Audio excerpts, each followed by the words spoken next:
Buenos días. Es un gusto estar de nuevo con ustedes. Como dijo el pastor Mauro, ese es un apellido raro y yo no sé si el papá mío de dónde sacó eso. No me ayuda mucho el segundo apellido. Uribe. Vamos a dejarlo hasta ahí. Mire, yo quiero expresar mi gratitud también al Señor por darme la oportunidad de estar de nuevo con ustedes, al pastor Mauro, que todavía se arriesga de invitarme. Y es un gusto compartir con ustedes la palabra de Dios.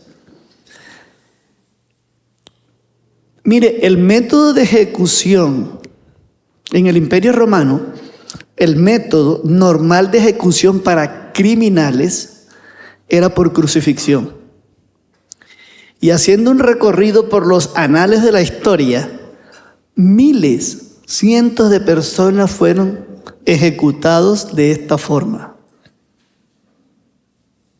Pero lo curioso es que una sola persona que fue ejecutada de esta forma, su muerte es recordada a través de todos los años. Y ese es Jesús de Nazaret, en todos los rincones de la tierra. La pregunta es, ¿por qué es el único? Si ejecutaron a miles de personas con ese método. Por dos razones básicamente. Uno, porque fue la ejecución de un rey. Número uno.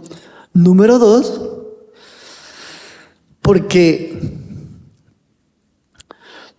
el entendimiento por parte de la fe cristiana de este significado de la muerte no está en la sensación de dolor físico que implicaba este tipo de ejecuciones, sino este es un evento de proporciones cósmicas, porque lo que estaba sucediendo en esos momentos era la expiación por el pecado de la humanidad.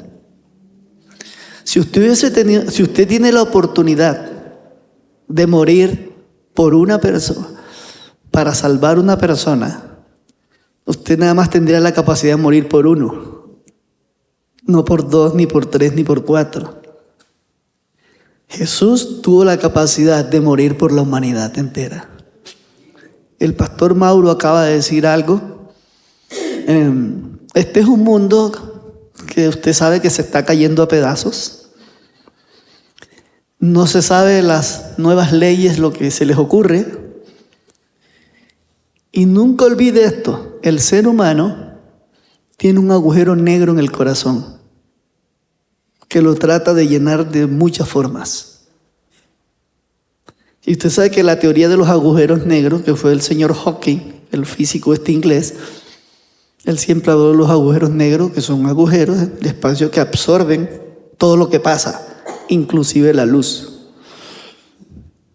Pero él nunca descubrió que él tenía un agujero negro en el corazón.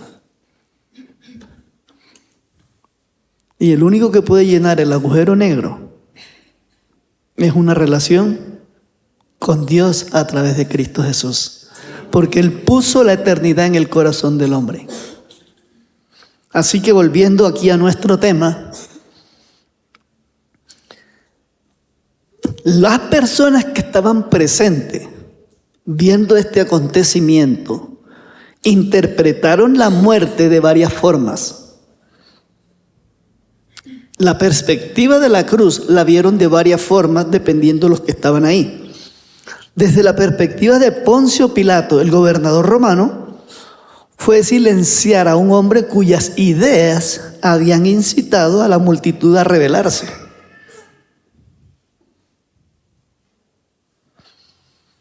Dentro de esa audiencia también estaban las autoridades de la nación judía. Y ellos lo vieron de esta forma, como un acto de conveniencia para que el Imperio Romano no tomara represalias contra la comunidad judía. Y desde la perspectiva de los soldados romanos era un trabajo más, porque ellos hacían eso todos los días. Desde la perspectiva de los ladrones de la cruz, vieron el acto como injusto. Dijo, nosotros merecemos, pero él no merece. Si usted hubiese tenido la oportunidad de estar en ese evento, en esos momentos, ¿usted cree que usted hubiera tenido la capacidad de discernir que lo que se estaba ejecutando era la expiación por el mundo? Eso no hubiese sido tan fácil de evidenciarlo. Usted lo evidencia ahora porque el evento ya pasó. No hubiese tenido esa oportunidad. Era el pago del rescate, de la satisfacción, de la justicia y santidad de Dios en la cruz, en el cuerpo de una persona inocente. Porque el que merecía estar en la cruz era usted. Y yo también. Así que abra su Biblia o préndala para la gente joven.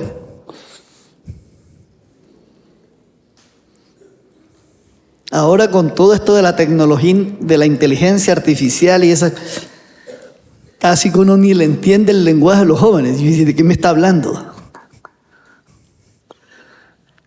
Vamos a abrir la escritura en Mateo 27, verso 37. Evangelio según San Mateo, capítulo 27, verso 37.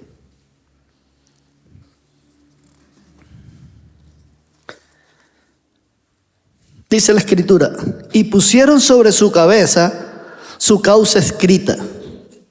Este es Jesús, el Rey de los judíos.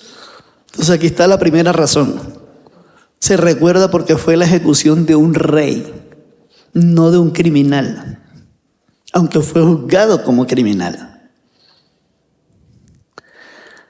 Siguiente, verso 38. Entonces crucificaron con él a dos ladrones, uno a la derecha y otro a la izquierda. Y los que pasaban le injuriaban meneando la cabeza diciendo, tú que derribas el templo en 3 días, lo reedifica, sálvate a ti mismo, si eres el Hijo de Dios, desciende de la cruz. De esta manera, también a otra parte de la audiencia, los principales sacerdotes, escarneciéndole con los escribas, los fariseos y los ancianos, decían, a otro salvó, a sí mismo no puede salvarse. Si es el Rey de Israel, descienda ahora de la cruz y creeremos en él. 43 dice, confío en Dios, líbrele ahora, si él quiere, porque ha dicho, soy hijo de Dios. Y lo mismo le injuriaban y también los ladrones que estaban crucificados con él. ¿Cuál cree usted que es la paradoja en esta narración? Una paradoja es una aparente contradicción.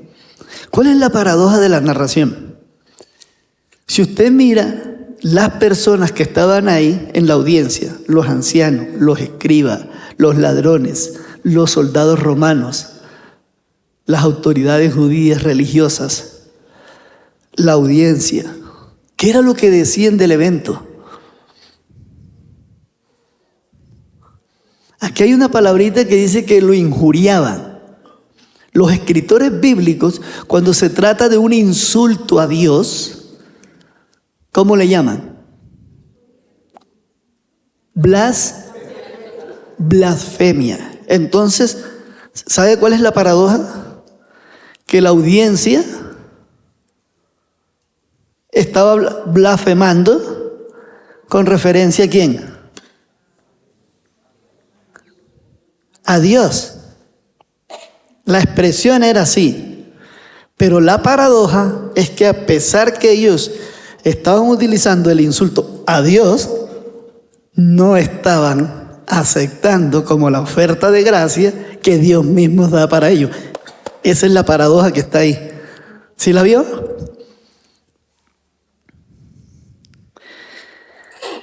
Así que, para apoyarnos en esto, Eso es un insulto verbal con referencia a Dios. Y queridos hermanos, Cristo para algunas personas es un referente de vida, donde es buena gente, es misericordioso, sana enfermos, echa fuera demonios, y usted lo ve como un referente de vida. El problema de eso es que usted comienza a ejercer una fe humanista, y necesitamos ver la perspectiva de Cristo como Salvador y como Señor. Salvador, por un acto de arrepentimiento, Él me da la oferta de gracia y me convierto, porque recuerde que Él nos salva es del mismo. Dios nos salva es de Él mismo. Porque el que no tiene la gracia del Señor está bajo la justa ira de Dios. Sé que hay una frase que se ha dicho por mucho tiempo, y no sé si fue Gandhi el que la dijo. Aquí el historiador Mario nos corregirá. Y dice esta frase: Dios ama pero odia a él. ¿Y el infierno está lleno de pecados o de pecadores? Entonces, ¿Dios ama al pecado y ama al pecador? El amor de Dios es selectivo. El que no tiene la gracia está bajo la justa ira de Dios. El que acepta la oferta de gracia disfruta de la misericordia y el amor de Dios.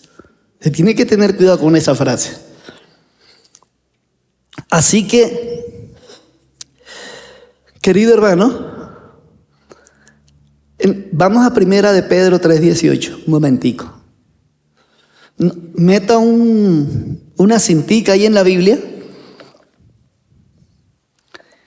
Pues ya vimos desde la perspectiva de Poncio Pilato, 4 perspectivas: era silenciar a una persona que había incitado a la comunidad a rebelarse. Desde la perspectiva de las autoridades religiosas, era algo de conveniencia, un evento de conveniencia para que el Imperio Romano no tomara represalia contra la comunidad judía. Desde la perspectiva de los soldados romanos, era un trabajo más, lo hacían todos los días. Desde la perspectiva de los ladrones, vieron el acto como injusto, uno se arrepintió, el otro no, y ahí se quedaron.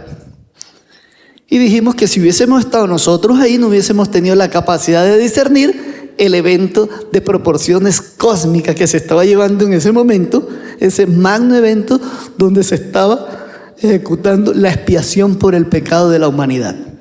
¿Estamos? Ahora vamos a ver la perspectiva cristológica de la cruz. Así que vamos a Primera de Pedro 3:18. Dice: porque también Cristo padeció, ¿cuántas veces? Y dice, ¿por qué? Por el justo, y le dice la razón.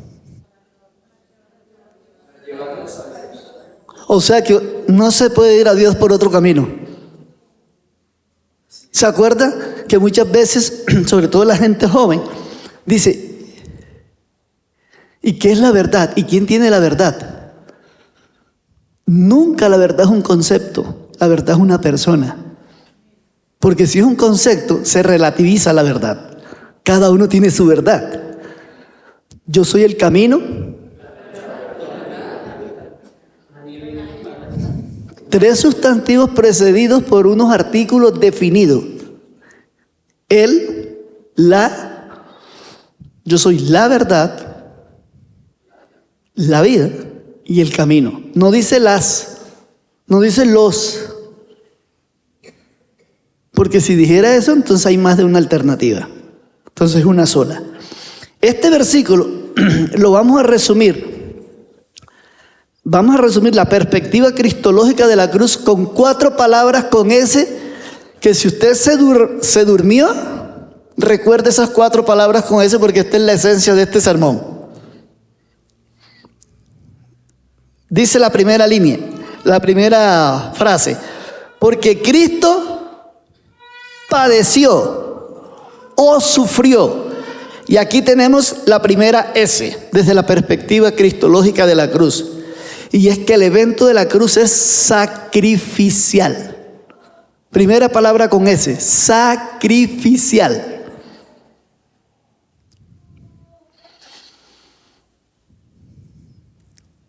Segunda, ¿cuántas veces? Irrepetible, o sea que la segunda es suficiente. La expiación satisfactoria, el padecimiento de la cruz, equivale a la muerte. Y es suficiente porque no tiene que repetirse. ¿Se acuerda que en el Antiguo Testamento había una tienda móvil que le llamaban tabernáculo? Y estaba dividida en dos secciones grandes. Lugar santo y lugar santísimo. Y en ambos habían elementos. Pero en el lugar santísimo había una cajita, más o menos de 50 centímetros. Tenía una tapita. Eso estaba cubierto de oro con 2 ángeles. Eso se llamaba el propiciatorio. Y el acto de derramar sangre, y dentro de la tapa de la cajita estaban las tablas de la ley. Eso implicaba la misma presencia de Dios. Entonces, sobre la tapita de la caja se regaba la sangre con una rama de hisopo. Y la tapita se llamaba el propiciatorio. El acto de derramar sangre se llamaba la propiciación. Y el resultado era la expiación. Y los pecados quedaban expiados o cubiertos ¿por cuánto tiempo? 1 año. Al año había que declarar renta otra vez. Entonces eso cubría el pecado. Pero cuando Jesús llega, que se encuentra con Juan el Bautista, dice, este es el Cordero de Dios, que cubre el pecado, que quita el pecado del mundo. Por eso la es sacrificial y número 2, suficiente. Una sola vez, no hay más. No haga sacrificios. No vaya a caminar Monserrate de rodilla porque van a amputarle las piernas. Eso no va a servir. Una sola vez. Por eso ya no se repite, ya no es temporal. Y dice, una sola vez por los pecados. Tercera, el justo por los injustos. Y aquí está la tercera palabra, sustituta. ¿Quién merecía morir? La humanidad, porque profanó lo sagrado. Ofende el carácter santo de Dios. Pero el que no profanó lo sagrado, lo sustituye a usted, muere en la cruz para que por fe se cumpla la última parte del verso. Entonces tenemos la primera S, ¿qué es? La segunda, sustituta. Por eso, sustituta. La tercera, suficiente y sacrificial. Y dice, cuando usted encuentra un para, es porque viene el propósito de lo anterior. ¿Para qué? ¿A dónde? Para llevarnos a Dios. O sea que la perspectiva de la cruz cristológica es salvífica. Entonces, salvífica, sustituta, suficiente y sacrificial. Dígame una cosa, si el problema era de sangre, ¿por qué Cristo no se hizo una pequeña raspadura en el brazo, derramó un poquito de sangre y se arregló el problema? Si el problema era de sangre, ¿por qué el animal tenía que morir? ¿Por qué es eso? Porque es salvífica. Un inocente muere por un culpable y usted no va a morir haciéndose una raspadura chiquita. Es toda la sangre para llevarnos a Dios. ¿Cuál fue el objetivo para que fuese salvífico? Literalmente es conducirnos al trono de la gracia. Por eso no hay más mediadores entre Dios y los hombres, el cual es Jesucristo.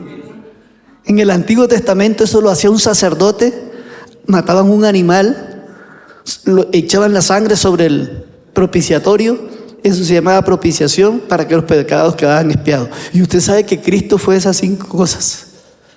Él fue el sumo sacerdote, Hebreos lo dice, Él fue el cordero, Él fue la propiciación, Él fue la expiación, todo.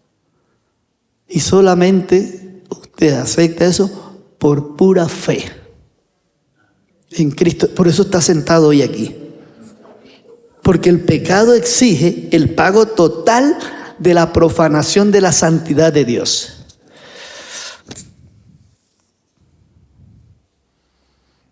En la época de Jesús, cuando una persona se encarcelaba, sobre la puerta del calabozo se le clavaba un certificado de deuda donde figuraba el delito cometido, como la condena del juez. Y se escribía deuda cancelada, porque pagó con la vida.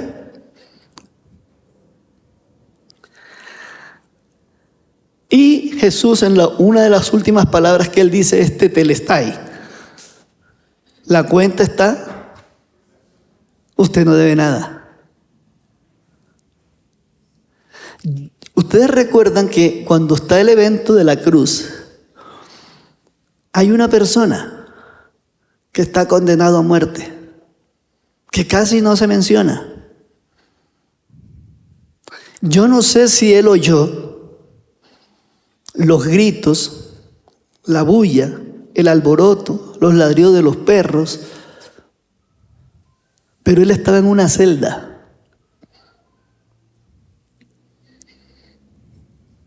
Y fue un señor que se llamaba Barrabás. Yo no sé si él oyó eso, pero estaba encerrado.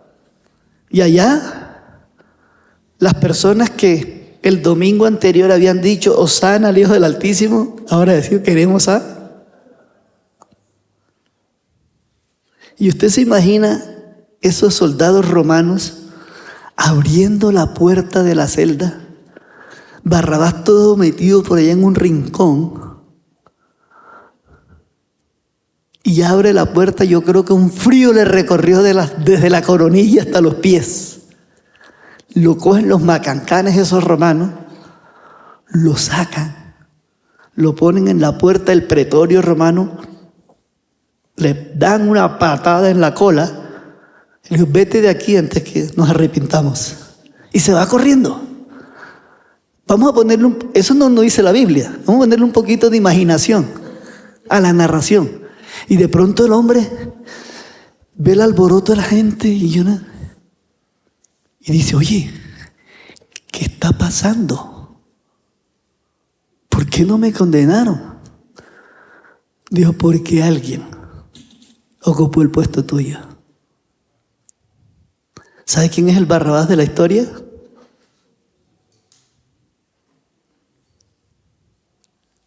Barrabases y Barrabasas.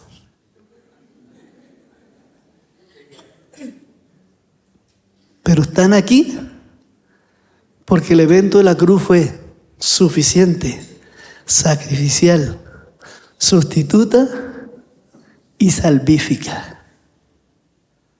Ya dejó de ser Barrabás, ahora es hijo de Dios.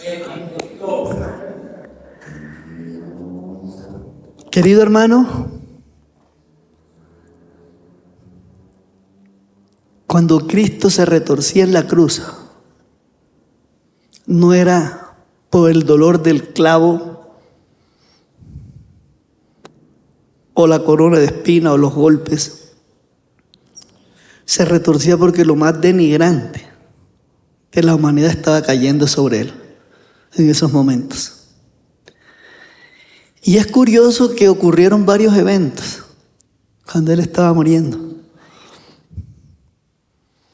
Hace unos días atrás, y hace creo que 1 o 2 años atrás, Vamos a nombrar que murieron 3 personas famosas en el mundo.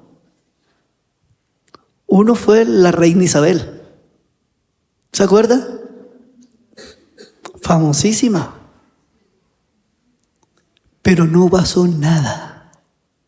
Cantaron, salió el sol por un lado, se ocultó por el otro, cantaron los pajaritos y no pasó nada. Después muere el rey del fútbol. ¿Se acuerda? Pelé. ¿Pasó algo? Salió el sol por un lado, se ocultó por el otro, cayó la lluvia, cayeron los ríos, fueron al mar y no pasó nada.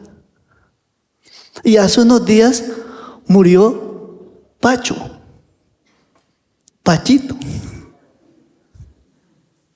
¿Pasó algo?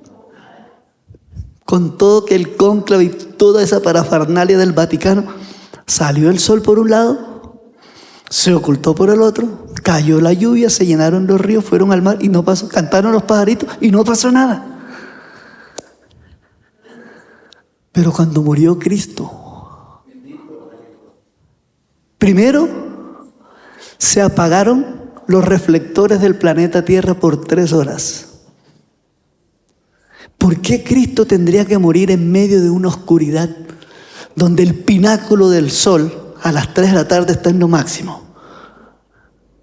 ¿Por qué en medio de una oscuridad? Para que usted viviera en luz. El método de crucifixión judío era la piedra. El método de crucifixión romano era la cruz. Porque maldito todo el que muere en un madero. O sea que él muere como un maldito para que usted fuera bendito. Y hay otro evento. Y él experimenta el abandono del Padre. Padre, ¿por qué me has desamparado? Él experimenta la soledad en su más profunda esencia.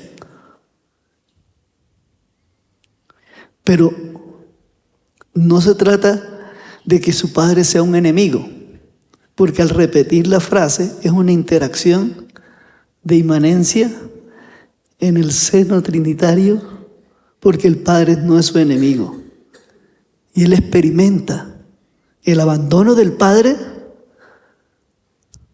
la separación, para que usted fuese, como dice la última parte del verso de Pedro, fuera reconciliado con Dios y no experimente la soledad de Dios. Así que, querido hermano, usted tiene una gran labor que hacer. La Biblia es un compendio de 66 libros.